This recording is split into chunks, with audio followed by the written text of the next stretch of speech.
Hello everyone, हमारे YouTube channel endemic classes में आप सभी का स्वागत है।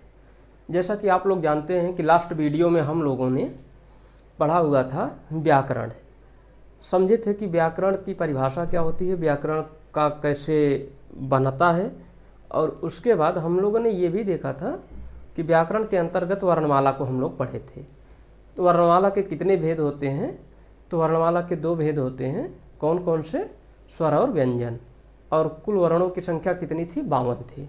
तो इस तरीके से उसके बाद हम लोगों ने स्पेशल करके देखा था कि स्वर क्या होता है, स्वरों की परिभाषा क्या होती है, स्वरों के कितने भेद होते हैं, विशिष्ट विद्वानों के अनुसार स्वरों के कितने भेद होते हैं। तो इन सब सारी चीज़ों को हम लोग पूरा जो है डायग्राम बना के पूरा व्यवस्थित तरीके से देखा था। अब आज उसी के अंतर्गत हम लोग देखेंगे वर्णमाला के अंतर्गत व्यंजन। क्या देखेंगे? व्यंजन को देखेंगे। तो वर्णमाला के अंतर्गत क्या देखेंगे? व्यंजन को। तो बात आती है कि व्यंजन होते क्या हैं। व्यंजन का मतलब होता है कि जो स्वतंत्र नहीं होते हैं, जिसको किसी के सहारे की ज़रूरत होती है, वो सहारों के माध्यम से बोले जाते हैं। मान लीजिए जैसे आप ही अगर वर्तमान समय में अगर बेरोजगार हैं तो आप भी किसी न किसी के ऊपर डिपेंड हैं, अभी आप स्वतंत्र नहीं हैं। तो मान लीजिए जैसे आप अपने पिता के ऊपर डिपेंड हैं, माता के ऊपर डिपेंड हैं, भाई के ऊपर डिपेंड हैं, यानी कि आर्थिक रूप से डिपेंड हैं। उसी तरीके से ये जो व्यंजन होते हैं ये भी स्वरों की सहायता से बोले जाते हैं। तो अगर हम आपको कहें कि अगर व्यंजन की पहचान कैसे करेंगे या शुद्ध व्यंजन की पहचान कैसे करेंगे, तो सबसे पहले व्यंजन की परिभाषा आप लिख लीजिए कि व्यंजन स्वरों की सहायता से, स्वरों की सहायता से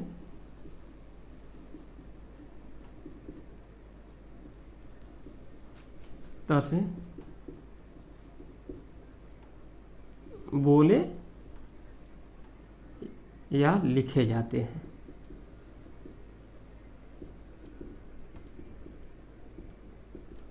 मतलब कि अगर मान लो जैसे ये आपको क लिखना हो, अब ये क्या क जो है ये स्वर सहित व्यंजन है। अगर आपको शुद्ध व्यंजन लिखना हो तो क्या करना पड़ेगा? अच्छा, स्वर सहित व्यंजन कैसे है? क्योंकि इसमें अ छिपा हुआ है। आप जब उच्चारण कर रहे हैं, जब ध्वनित हो रहा है, तो वहाँ पर आप जैसे क बोलिए तो आपके क के पीछे अ की जो है ध्वनि आ रही है। तो कहने का मतलब ये है कि क में अ ऑलरेडी क्या है? जुड़ा हुआ है। जैसे क धन अ। अब ये क्या हुआ? ये भी क्या है? क ही है, यही है, इसमें छपा। लेकिन जब इस तरीके से लिख दिए तो अब ये जो क है ये क्या है? ये शुद्ध व्यंजन है। अर्थात अगर आपसे कोई कहे कि शुद्ध व्यंजन कैसे लिखना होगा, ठीक, आप शुद्ध व्यंजन लिखो, तो शुद्ध व्यंजन का मतलब है कि उसके नीचे हलंत लगा दो, ठीक। या फिर वो क्या होगा? आधा लिखा जाएगा, फिर अर्ध स्वर इसे कहेंगे, क्योंकि अभी ये किसी के साथ जैसे जोड़ दीजिए, कत मतलब जैसे भक्त, ठीक। ये क्या है? ये व्यंजन है, शुद्ध व्यंजन ये होगा। लेकिन जैसे पूरा यहाँ लिखना है और व्यंजन के रूप में लिखना है तो इसको इस तरीके से लिखा जाए। तो इतनी बात हमें लग रहा है कि आपको समझ में आ गई होगी, ठीक। तो अब आइए समझते हैं कि व्यंजन के कितने भेद हैं। तो व्यंजन के मुख्यतः कितने भेद हैं? तो व्यंजन के मुख्यतः 3 भेद हैं। कौन कौन से? एक स्पर्श व्यंजन, दूसरा अंतस्थ व्यंजन और तीसरा ऊष्म व्यंजन। यहाँ व्यंजन, ठीक। तो व्यंजन के कितने भेद हैं? 3 भेद। स्पर्श व्यंजन,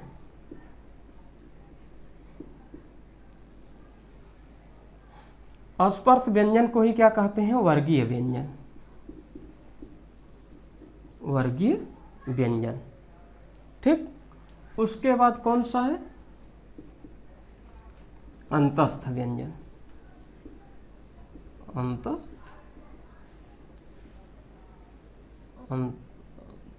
व्यंजन। उसके बाद बात आती है किसकी? ऊष्म व्यंजन। ऊष्म व्यंजन, ठीक। अब ये जो स्पर्श व्यंजन है, इसको संस्कृत का एक वाक्य के माध्यम से भी आप याद कर सकते हैं। वो वाक्य क्या है? कादयो मांसान, कादयो मांसान स्पर्शा। अर्थात क से लेकर म तक, कहाँ?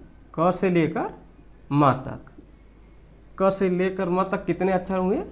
25। ये 25 वर्ण क्या हैं? वर्गीय व्यंजन है। वर्गीय व्यंजन क्यों कहा जाता है इन्हें? क्योंकि ये वर्गों के रूप में प्रयुक्त होते हैं। जैसे क वर्ग, क वर्ग के अंतर्गत क्या होते हैं?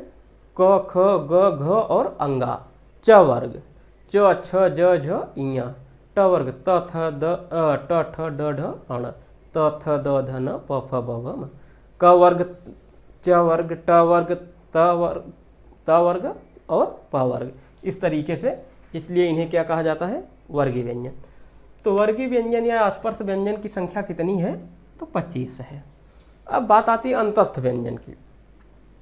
अंतस्थ व्यंजन कितने हैं? तो अंतस्थ व्यंजनों की संख्या 4 है। कौन कौन से? य, र, ल और व, ठीक। उसके बाद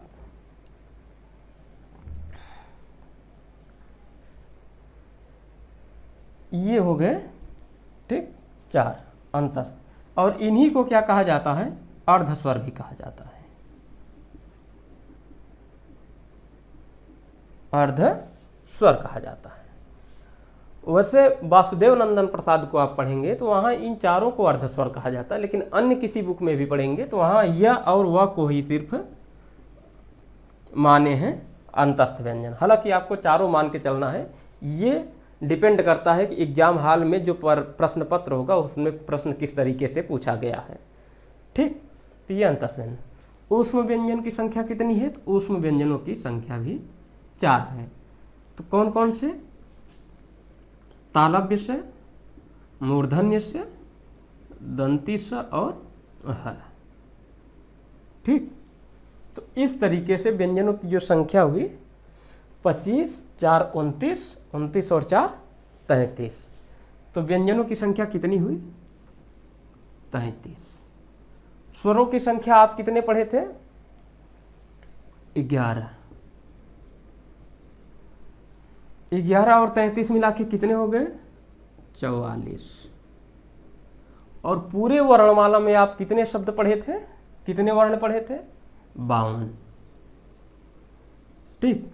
तो कहने का मतलब यह है कि अभी कितने वर्ण बाकी रह गए हैं? तो 44, 6, 50, 8 वर्ण अभी बाकी रह गए। तो अब सवाल ये है कि ये 8 वर्ण कौन से हैं? तो आइए उनको भी हम लोग देखते हैं, कहाँ छुपे हैं, कौन से हैं। तो इन व्यंजन वर्णों के अलावा उन 8 वर्णों को भी देखते हैं। तो उन 8 वर्णों में एक है अयोगवाह ध्वनियाँ। अयोगवाह ध्वनियाँ,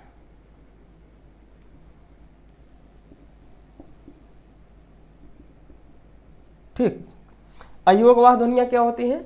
ऐसे वर्ण जो स्वरों या व्यंजनों के साथ साथ मतलब किस ना होते हुए भी, जो किसी वर्ण के साथ भी ना होते हुए भी वो साथ साथ जुड़े रहें, ऐसे वर्ण क्या कहते हैं? अयोगवाह कहते हैं। अर्थात कहने का मतलब ये है कि जिसका योग न होने पर भी वो साथ जुड़े रहें, उसे क्या कहेंगे? अयोगवाह। तो अयोगवाह क्या है? अनुस्वार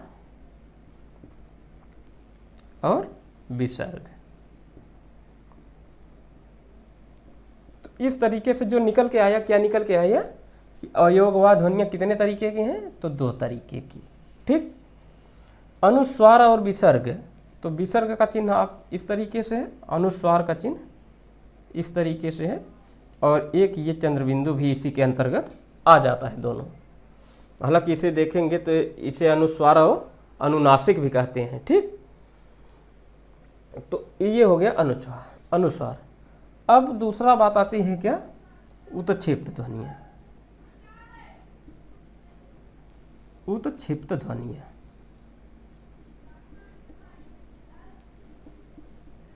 उत्क्षिप्त ध्वनियाँ इसी को क्या कहते हैं, द्विगुण व्यंजन। द्विगुण व्यंजन। अब ये जो उत्क्षिप्त ध्वनियाँ है या द्विगुण व्यंजन है, ये भी कितने प्रकार के होते हैं, 2 प्रकार। कौन कौन से, एक होता है ड और दूसरा होता है ढ़। अर्थात इससे जो आपका भाव निकलता है, जो उच्चारण आता है, वहाँ पर क्या होता है, यहाँ ड़ से अड़ है और यहाँ से ढ़ से अड़ है। ठीक, जैसे अर्थ से क्या हो गया, धड़कन मान लीजिए, यहाँ हो गया, क्या हो गया, धड़कन। अर्थ से क्या हो गया, जैसे बढ़ना, जैसे बढ़ना या बाढ़।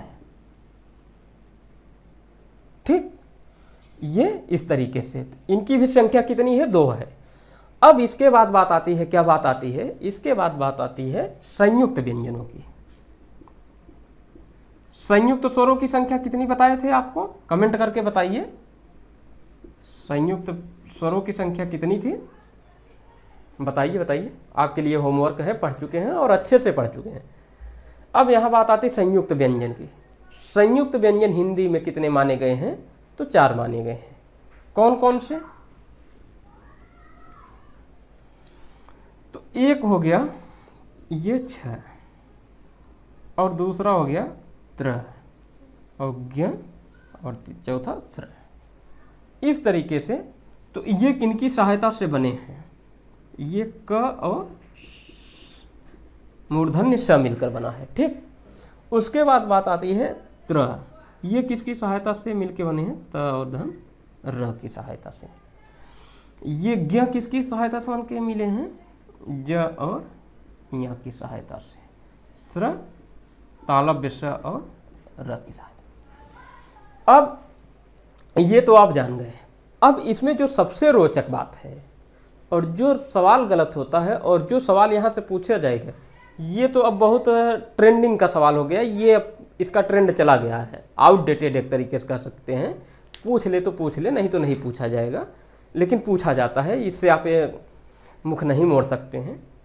तो अब जो नया सवाल यहाँ से बन रहे हैं, वो इस तरीके से बन रहे हैं कि जैसे आपसे पूछेगा, क्या पूछेगा, पूछेगा कि शब्दकोश में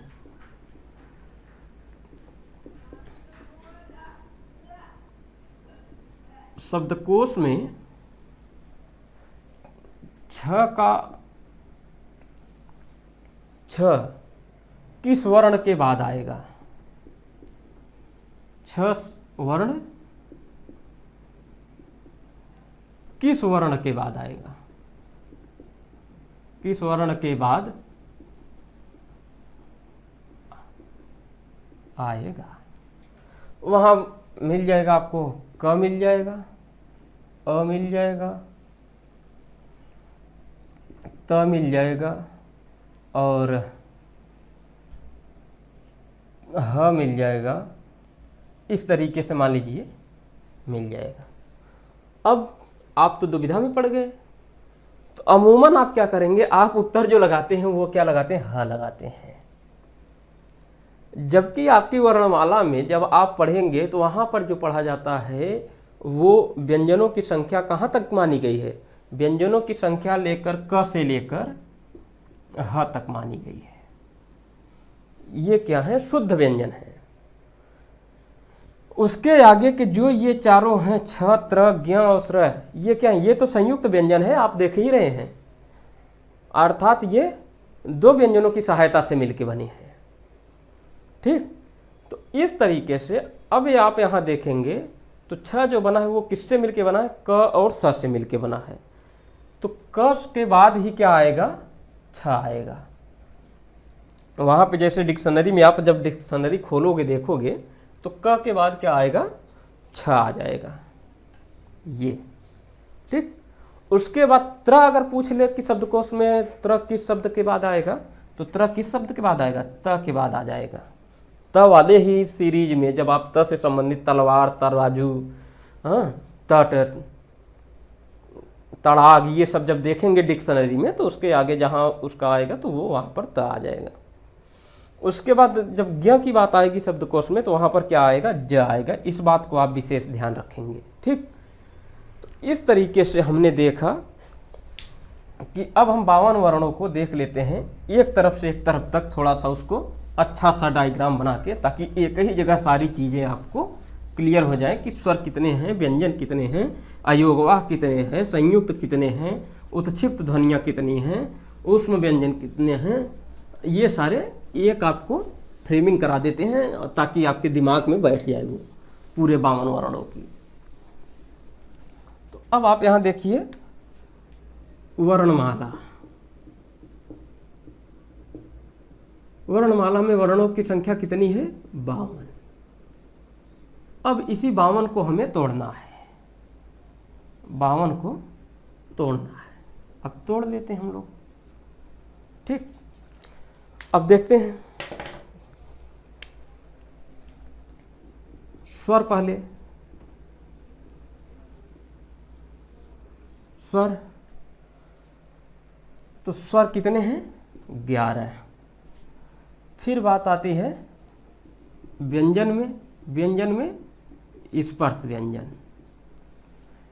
स्पर्श व्यंजन, स्पर्श व्यंजनों की संख्या कितनी है, 25। कहाँ से कहाँ तक, तो क से लेकर म तक। फिर बात आती है स्पर्श के बाद अंतस्थ, अंतस्थ व्यंजन, अंतस्थ व्यंजनों की संख्या कितनी है, 4। फिर उसके बाद कौन सी बात आती है, संयुक्त, वो ऊष्म व्यंजन, ऊष्म व्यंजनों की भी संख्या कितनी है, 4। फिर बात आती है संयुक्त व्यंजन, संयुक्त व्यंजन, संयुक्त व्यंजनों की संख्या कितनी है, 4, ठीक। फिर बात आती है अयोगवाह ध्वनियाँ, अयोगवाह वर्ण या ध्वनियाँ, इनकी संख्या कितनी है, 2। फिर बात आती है उत्क्षिप्त ध्वनियाँ,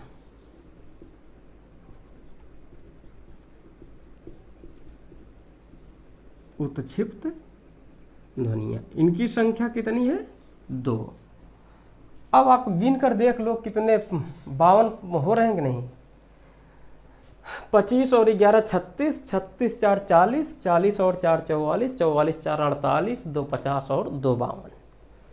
तो इस तरीके से पूरे आपकी वर्णमाला का जो सीरीज था, जो क्रम था, और किस वर्ण में कितने जो है वो आते हैं, पूरा कंप्लीट हो गया। अब स्वरों में 2 तरीके का था नॉर्मली, उसके बाद फिर 4 हम विशिष्ट विद्वानों के अनुसार कालमान के अंदर, उच्चारण काल के अनुसार फिर उस तरीके से बताए थे, उसका अलग थे। तो यहाँ पर क्या है, ह्रस्व है, ह्रस्व की संख्या कितनी है, 4, और दीर्घ की संख्या कितनी है, 7। नॉर्मली इस तरीके से देखा था। स्पर्श क से म तक हम बता ही चुके हैं आपसे। इसको स्पर्श को क्या कहते हैं, वर्गीय व्यंजन भी कहते हैं। क्या कहते हैं, वर्गीय व्यंजन, ये बताइए। अंतस्थ में क्या था, य, र, ल और व, ये बात आप देख ही चुके हैं। उसके बाद फिर बात आती है ऊष्म में। उसमें कौन कौन से वर्ण थे, तो कौन से बात थे भाई बताओ, तालव्य से, मूर्धन्य से, दंती से और ह, ठीक। ये हो गए आपके ऊष्म व्यंजन। संयुक्त व्यंजन में कौन कौन से वर्ण थे, तो छ, त्र, ज्ञ और स्र, ये हो गया। अयोगवाह में कौन कौन से वो थे, तो अनुस्वार और विसर्ग। क्या था, विसर्ग। ठीक। उत्क्षिप्त में कौन कौन से शब्द थे? तो है और है। तो उम्मीद करते हैं कि यहाँ तक आपको पढ़ने में और समझने में कोई दिक्कत नहीं हुई होगी और पूरा एक कॉन्सेप्ट बन गया होगा कि किस तरीके से सवाल पूछे जाते हैं। यहाँ सवाल यहीं से इसी तरीके से पूछे जाएंगे। तो इस तरीके से आप जैसे छ किस वर्ण के बाद आएगा शब्दकोश के अनुसार? तो ये क के बाद आएगा। किसके बाद? क धन स है तो किसके बाद आएगा? क के बाद। त्र शब्दकोश में किस शब्द के बाद, किस वर्ण के बाद आएगा? तो ये आएगा त के बाद। त धन र, तो त के बाद आएगा त्र। शब्दकोश में किस वर्ण के बाद ज्ञ आएगा? तो ये आएगा ज के बाद। ज धन या ज के बाद। स्र शब्दकोश में किस शब्द के बाद आएगा? तो स के बाद। कौन से स? ये कौन सा है? तालव्य से है। तो इस तरीके से आपको हमने पूरा ये जो है डायग्राम बना के समझा दिया। आप इसका चाहे स्क्रीनशॉट ले लो, चाहे जिस तरीके से, स्क्रीनशॉट ना ही लो तो बेहतर है। आप लोग अपने हाथ से लिखो, उसको समझो, पढ़ो, रिवीजन करो। ठीक। तो ठीक है, इस तरीके से हमने स्वर और व्यंजन के भेद को समझ लिए वर्णमाला के अंतर्गत। अब अगली क्लास में हम लोग देखेंगे, क्या देखेंगे? वर्णों का उच्चारण स्थान। वर्णों के उच्चारण स्थान को हम एक ट्रिक के माध्यम से बहुत बेहतर ढंग से समझने की कोशिश करेंगे और उसको बहुत कम समय में आपको पूरा अच्छे ढंग से समझा के वहाँ से फिर आगे बढ़ जाएंगे। ठीक।